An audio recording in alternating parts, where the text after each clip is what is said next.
Time to get set up on the camera here.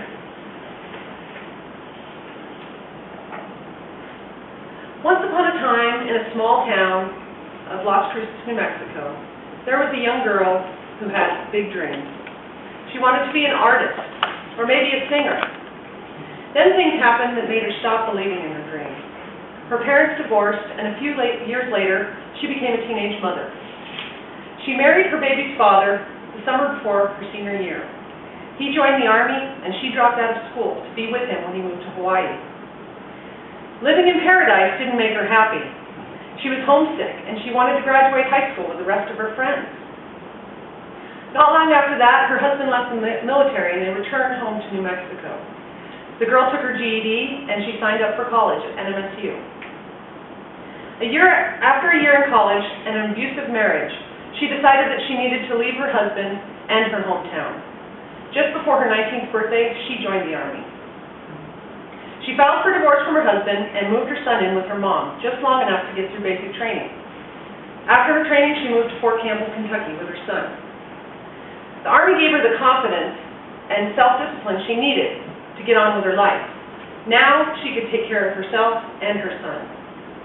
Far away from home again, she was lonely, and her son cried often for his daddy. Against her intuition, she called her husband and asked him to come back.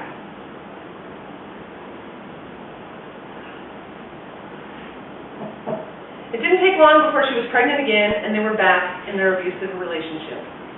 A couple of weeks before her second son was born, Kuwait was invaded by Iraq, and her unit received orders to deploy to Saudi Arabia. She was given the option of leaving for Saudi Arabia after her maternity leave was up, or to take an honorable discharge. With the brand new baby to care for, she took the only choice she thought she could. She left the military. After leaving the Army, she worked the graveyard shift as a front desk clerk in a hotel. This was where she began to remember her dreams. Most of her time was spent watching late-night TV while waiting for guests to check in. One night, she watched a Tony Robbins infomercial. She was reminded of what she had learned in basic training. She could do anything she set her mind to. Her husband had always put down her art skills, but this time she decided to stop listening to him. She started a drawing and vowed she would return to her dreams. She showed the drawing to her husband, and this time he told her she had talent. They printed up some postcards, and he started selling them at the convenience store where he worked. She quit her job and put all of her time into her art business and being at home with her young son. She was 21 years old. It wasn't long before her husband quit his job and became her full-time sales rep. She created several series of historical buildings, Civil War generals, and finally, inspired by a postcard sent from her mom, a series of historical portraits of Native Americans and Western settlers. After a selling trip to New Mexico, they decided to return home. She was pregnant with her third son and wanted to be closer to family. She regained her confidence and realized her marriage was over. She packed up her kids, moved in with her mom and stepdad, and filed for divorce again.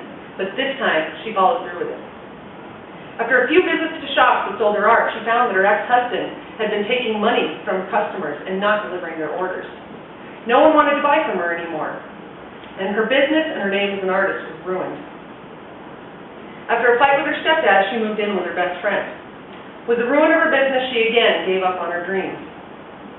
She found a job working in the payroll office at NMSU and fell in love with her best friend. He had plans to move to Colorado to finish his music degree at CSU. They packed up the kids and their belongings and moved to Fort Collins, Colorado. After working and living in Colorado for a year, the girl and her best friend were married. They both applied to college, and after a couple of years, they both graduated. She was now 30. After 4 winters of snow and cold in Colorado, they decided to return to New Mexico again. This time, they moved to Albuquerque. The year was 2000, and they had high hopes for their new life together. They had resigned themselves to doing what they thought they should. He became a music teacher, and she became a drafter at a large architectural firm. After working as a drafter for 2.5 years, she began to have nightmares every night of dying. Disturbed by these dreams, she looked up the meaning of them and found that her inner self was dying. Her husband had always encouraged her to to keep painting, so one day she decided it was time to walk out of her cubicle job and never return.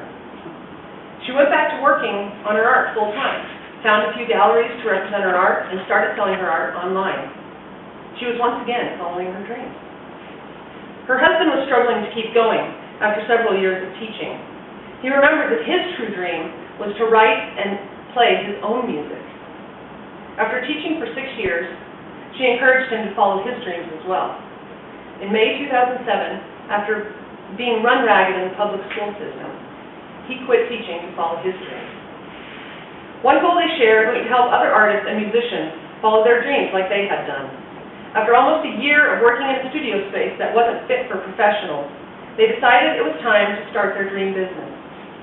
In April 2008, Chroma Studios was born. They found a suite of offices, signed a lease, and started advertising to other artists looking for studio space. Workspace that was professional, with heat and air conditioning, clean bathrooms, finished walls and ceilings.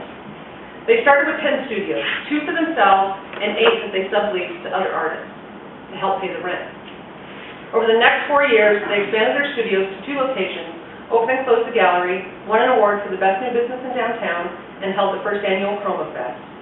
They now have 12 art studios, 18 music studios, and not only do they pay for their studios, but they make a decent living from their business. Their sons are now grown, and they are enjoying life with an empty nest. The girl is now following another childhood dream and formed a folk music trio with her husband and brother. I guess you could easily say that they are now living happily ever after.